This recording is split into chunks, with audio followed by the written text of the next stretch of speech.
Ano ba yung bail? O yung piyansa, no? So, parang mas familiar tayo sa term na piyansa. So, it is the release prior to trial of a person accused of a crime under specified conditions designed to assure that a person's appearance when in the court when it is required. Also can refer to the amount of bond money as posted as a financial condition of pre-trial release.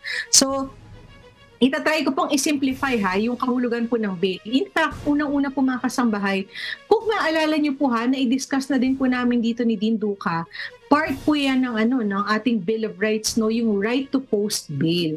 It's under Section 13, kung tamang pagkaalala ko, ng Article 3 of the 1987 Constitution.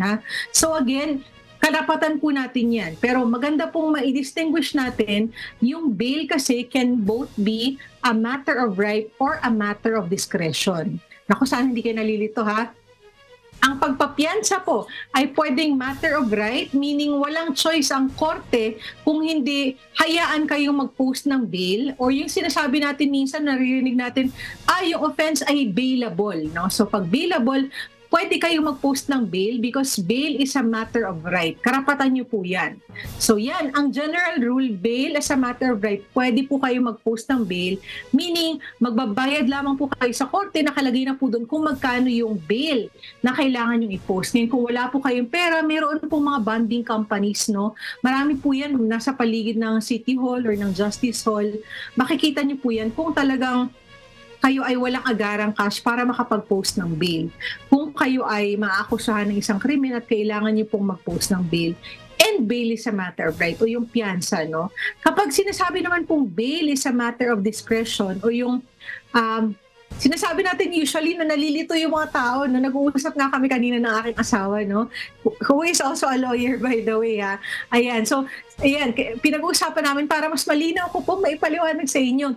Bail as a matter of discretion, ito yung usually sinasabi natin na non-bailable yung offense. Pag sinasabi natin, naku, delikado kasi po, non-bailable yung offense na ginawa niya. Ano po ba ang magiging basis para masabi natin na non-bailable?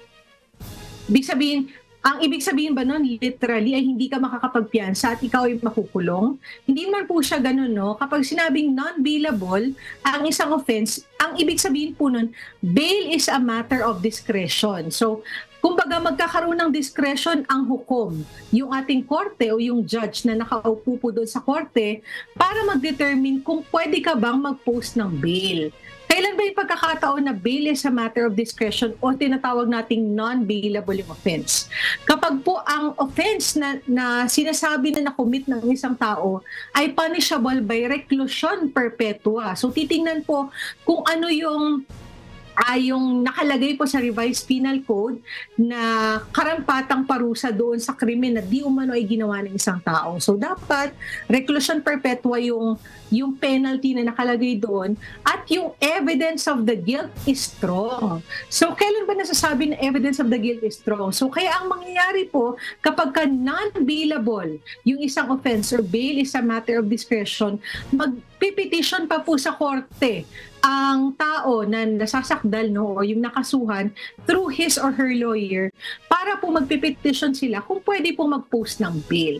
So magkakaroon po ng initial determination yung judge if the evidence of the guilt is strong. Kung ang punishable offense, no, ay ang nakalagay na penalty is reclusion perpetua. So magkakaroon po ng determination yung courts. So ibig sabihin po nun, depende po sa judge kung siya po ay based sa kanyang assessment ay pwede po kayo mag-post ng bail, no? Yun po yung sinatawag natin na non-bailable. So pwede pa rin naman po mag-bail kung ang determination ng judge naman is the evidence of the guilt is not strong. So pwede mag-post ng bail. Naku, sana hindi kayo nalilito doon na medyo very technical. So again, as a general rule, pwede po mag-post ng piyansa. Kung hindi naman po reclusion perpetua yung penalty imposable doon sa nagawa. Pero kung reclusion perpetua, kailangan pong humingi ng pagdinig sa korte para sasabihin ni korte kung pwede kang mag-post ng bail.